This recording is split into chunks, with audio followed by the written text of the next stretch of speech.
My name is Adam Wade, and this is my informative speech. I'm Justin Autry, and I'm recording.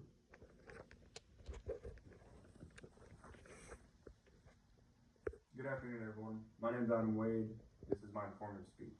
I'm a sophomore here at Alvin Community College. So have you ever looked around at the cities and asked yourself, what if we never existed? Have you ever wondered what the world looked like before we tamed it? What if I told you there's a place in America that allows you to see the world for how it was 100,000 years ago? The purpose of this speech is to inform you guys of the 3 reasons Yellowstone National Park is unique. But why should you take my advice for it? Well, I spent multiple weeks observing Yellowstone over multiple stints. I live 30 minutes from the Bozeman entrance of Yellowstone. I'm up to date. All of my trips to the park / my research over the parks are all within the last 6 years. And I've excelled in the multiple geography and earth science classes that I've taken.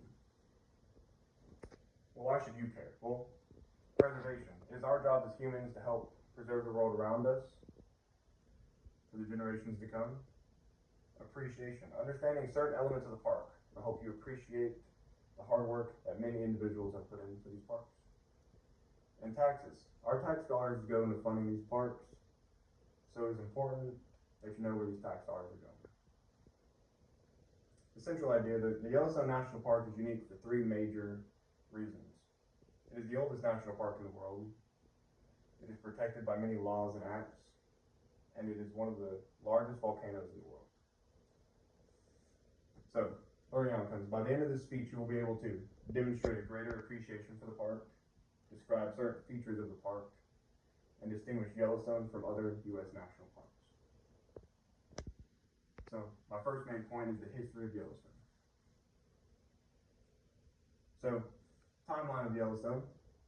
The presence of humans in the park dates back to over 11,000 years ago. Europeans arrived at the park at the beginning of the 19th century.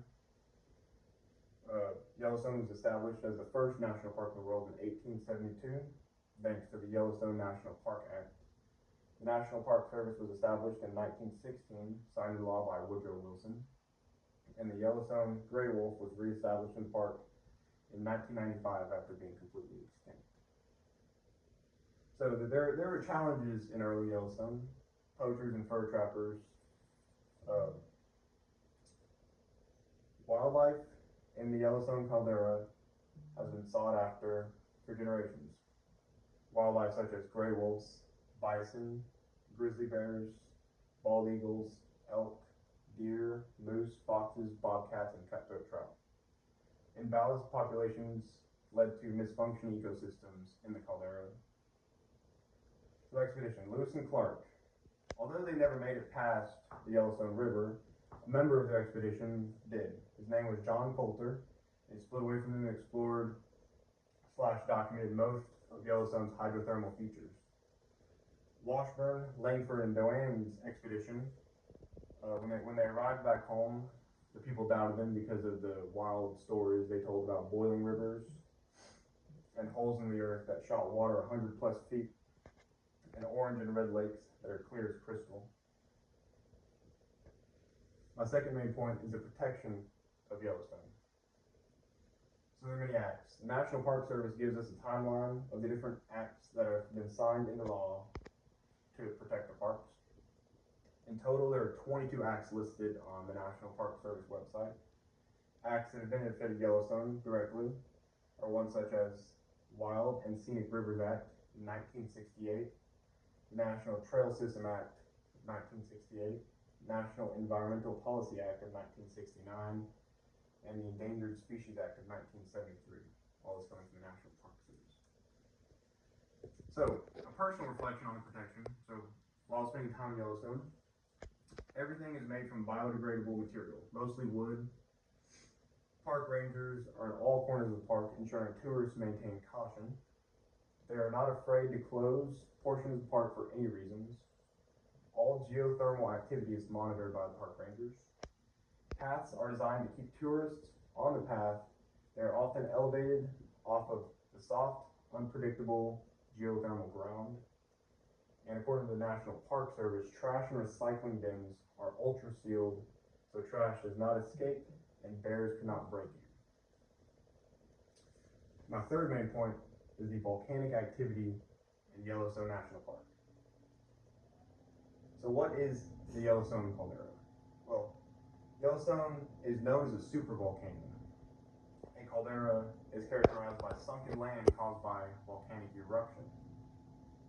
So, current day Yellowstone has 3 distinct calderas that formed from eruptions 2.1 million years ago, 1.3 million years ago, and 640,000 years ago. Within the Yellowstone caldera, there are signs of volcanic activity such as steaming pots, hot springs, geysers, the big red and orange lake, and mud pots. So are we safe? The Yellowstone volcano is set on a clock to erupt every few 100,000 years. We are living in a time period around where the volcano of Yellowstone should erupt. An eruption would cover most of the world in ash and send the world with the world's temperatures plummeting. But I personally do not believe that this will happen in our lifetime because the window is a few thousand years, so the odds are in our favor. So what did we learn about Yellowstone? First, the history. When, who, and how Yellowstone came to be. Second, protection. The National Parks Department takes many actions to keep the park beautiful. And the third thing, features. Yellowstone has many geothermal features caused by the supervolcano that it sits on. Takeaways. Well, Yellowstone is a one-of-a-kind park that needs our help to preserve the beauty that it holds. Any questions?